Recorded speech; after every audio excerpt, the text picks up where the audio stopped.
I celebrate myself and sing myself. For what I assume, you shall assume. For every atom belonging to me as good belongs to you. I loaf and invite my soul. I lean and loaf at my ease, observing a sphere of summer grass. My tongue, every atom of my blood, formed from this soil, this air, born here of parents, born here from parents the same, and their parents the same.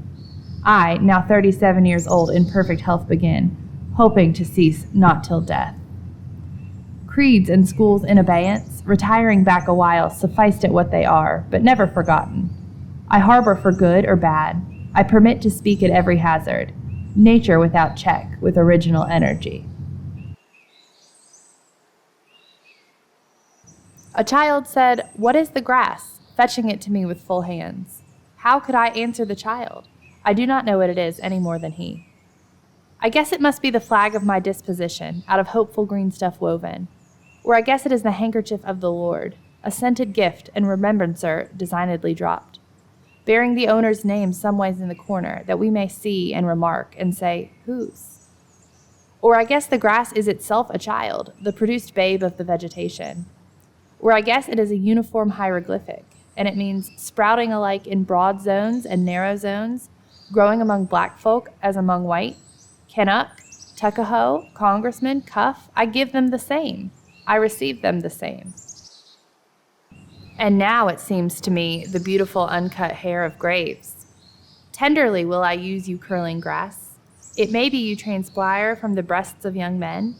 It may be if I had known them I would have loved them. It may be you are from old people or from offspring taken soon out of their mother's laps, and here you are, the mother's laps. This grass is very dark to be from the white heads of old mothers, darker than the colorless beards of old men, dark to come from under the faint red roofs of mouths. Oh, I perceive after all so many uttering tongues, and I perceive they do not come from the roofs of mouths for nothing. I wish I could translate the hints about the dead young men and women, and the hints about old men and mothers and offspring taken too soon out of their laps. What do you think has become of the young and old men? And what do you think has become of the women and children? They are alive and well somewhere. The smallest sprout shows there really is no death. And if ever there was, it led forward life and does not wait at the end to arrest it and ceased the moment life appeared. All goes onward and outward, nothing collapses, and to die is different from what anyone supposed, and luckier. The big doors of the country barn stand open and ready. The dried grass of the harvest time loads the slow-drawn wagon. The clear light plays on the brown, gray, and green intertinged. The armfuls are packed to the sagging maw. I am there. I help. I came stretched atop the load. I felt its soft jolts, one leg reclined on the other. I jump from the crossbeams and seize the clover and timothy, and roll head over heels and tangle my hair full of wisps. The wild gander leads his flock through the cool night. "Ya honk," he says, and sounds it down to me like an invitation. The pert may suppose it meaningless, but I, listening close, find its purpose and place up there toward the wintry sky. The sharp-hoofed moose of the north, the cat on the house sill, the chickadee, the prairie dog, the litter of grunting sow as they tug at her teats, the brew of the turkey hen and she with her half-spread wings, I see in them and myself the same old law. The press of my foot to the earth springs 100 affections. They scorn the best I can do to relate them. I am enamored of growing outdoors, of men that live among cattle or taste of the ocean or woods, of the builders and steerers of ships and the wielders of axes and mauls and the drivers of horses. I can eat and sleep with them week in and week out. What is commonest, cheapest, nearest, easiest is me. Me going in for my chances, spending for vast returns, adorning myself to bestow myself on the first that take me, not asking the sky to come down to my goodwill, scattering it freely forever. I am of old and young, of the foolish as much as the wise, regardless of others, ever regardful of others, maternal as well as paternal, a child as well as a man, stuffed with the stuff that is coarse and stuffed with the stuff that is fine, one of the nation of many nations, the smallest the same and the largest the same, a southerner soon as a northerner, a planter nonchalant and hospitable, down by the Oconee I live, a Yankee bound by my own way ready for trade, my joints the limberest joints on earth and the sternest joints on earth.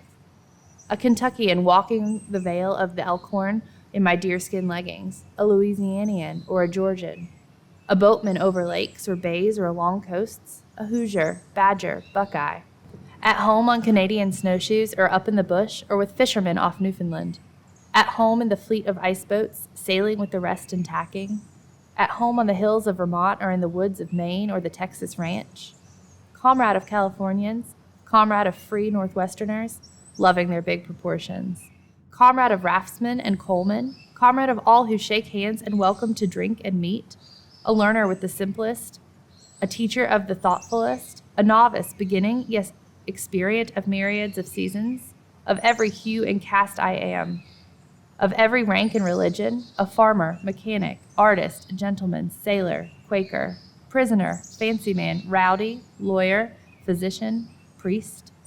I resist anything better than my own diversity, breathe the air but leave plenty after me, and am not stuck up, and am in my place. The moth and the fish eggs are in their place. The bright suns I see and the dark suns I cannot see are in their place. The palpable is in its place, and the impalpable is in its place. These are really the thoughts of all men in all ages and lands. They are not original with me. If they are not yours as much as mine, they are nothing, or next to nothing. If they are not the riddle and the untying of the riddle, they are nothing. If they are not just as close as they are distant, they are nothing. This is the grass that grows wherever the land is and the water is. This is the common air that bathes the globe.